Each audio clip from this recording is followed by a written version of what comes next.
La mañana del 14 de noviembre de 1974, Amityville, pequeña localidad de veraneo enclavada en Long Island, estado de Nueva York, amaneció sacudida por la macabra noticia del asesinato a sangre fría de 6 miembros de una familia.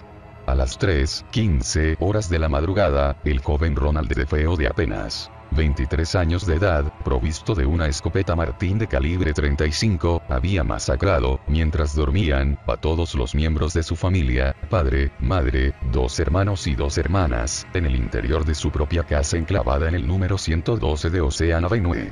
Según el informe oficial de las investigaciones, los crímenes presentaban algunas peculiaridades que indicaban rasgos sádicos solo explicables en una mente enferma.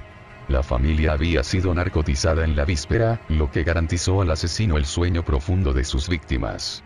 Todos dormían de bruces, con las cabezas apoyadas sobre los brazos cruzados. Todos habían sido fusilados con un arma potentísima, por la espalda, excepto la madre, que recibió un disparo en la cabeza. A pesar de que su abogado defensor alegó enfermedad mental, Ronald DeFeo fue declarado culpable de asesinato premeditado y condenado a 25 años de cárcel por cada uno de sus horrendos asesinatos. Pero no acaba aquí la historia de la casa de Amityville. Aún no se habían acallado los ecos de los brutales asesinatos, cuando se pusieron en marcha los engranajes de otra historia que apareció en los principales medios de comunicación de medio mundo, y que sería conocida como las 28 noches de terror en Amityville. Dicha historia fue plasmada en el año 1977 por el escritor estadounidense Hal Johnson, en su novela de Amityville Horror, A True Story, el horror de Amityville, una historia real que alcanzó gran éxito de ventas. 2 años después, 1979, dirigida por Stuart Rosenberg, la novela fue llevada al cine con el título de Terror en Amityville, recaudando más de $80 millones.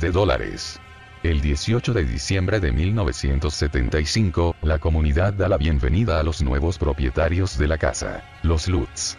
La familia está compuesta por George de 28 años, su esposa Kathy de 30 años y sus 3 hijos Danny, Chris y Missy. Los 3 hijos eran de Kathy, de su primer matrimonio. Era la casa de sus sueños. Edificada sobre un terreno de 15 por 73 metros, contaba con 3 pisos de altura, 5 habitaciones, un amplio sótano, una baranda vidriada en el frente y una abierta detrás que daba sobre el río Amityville. Poco duró la tranquilidad de los nuevos inquilinos. Así nos lo cuenta la prensa de la época: desagradables olores, ruidos espeluznantes, manchas desconocidas que aparecían y desaparecían en las paredes. Con el paso de los días, George, el padre de la familia, comenzó a mostrar síntomas muy extraños. Sentía un frío mortal y pasaba las horas del día frente a la chimenea. Dejó de asearse, convirtiéndose en una persona desaliñada y huraña que gruñía por los rincones de la casa. Su carácter se volvió agresivo y solitario. 28 días después de la llegada a su nueva casa, los Lutz salieron de estampida del 112 de Ocean Avenue para siempre. Muchos creen que la historia de la familia Lutz era un engaño, otros creen que George Lutz tenía un interés en lo oculto y que los acontecimientos desencadenados en la casa eran debido a ese interés. Otras personas afirman que está recordando cosas que no sucedieron, conocido como síndrome de la memoria falsa. Pero la realidad es que los Lutz nunca buscaron la publicidad. En la actualidad, vive en el suburbio de Nueva York y conduce una furgoneta de reparto. Se fue de casa a los 15 años, pero se reconcilió con su madre. Ella murió en 2004 a los 57 años. En el documental Mi Morada del Miedo, My Amityville Horror, Daniel rompió su silencio, dando respuesta a todas las dudas que quedaban. Algunos sucesos que ocurrieron en el 112 de Ocean Avenue eran fenómenos de poltergeist. La mayoría de ellos se encontraban en la actividad de las puertas y ventanas, cuando se abrían supuestamente solas. Una de las víctimas de esos incidentes fue Chris, que estaba jugando en su habitación con Danny, y de repente se cerró la ventana cuando él tenía los dedos ahí. Empezó a gritar fuertemente de dolor y George se subió corriendo. Libró al niño de la ventana como pudo y lo llevó al hospital. Sorprendentemente, los dedos del niño estaban completamente planos, pero no se había roto ningún dedo.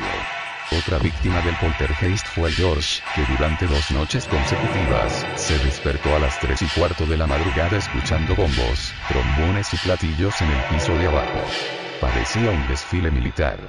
Cuando entró en la sala de estar, todos los muebles estaban apartados hacia los lados, como si alguien hubiera hecho sitio para hacer, efectivamente, un desfile militar. En otra ocasión, George experimentó otro suceso de este tipo. En la sala de estar tenían un león de porcelana que de vez en cuando se movía supuestamente solo. Un día, el león se había movido hasta el suelo, y George tropezó con él. Al levantarse, tenía en el tobillo lo que parecían ser las marcas de unos colmillos que le habían mordido de este animal. De ser o no ser estas apariciones ciertas, ¿te atreverías a pasar una noche en Amityville?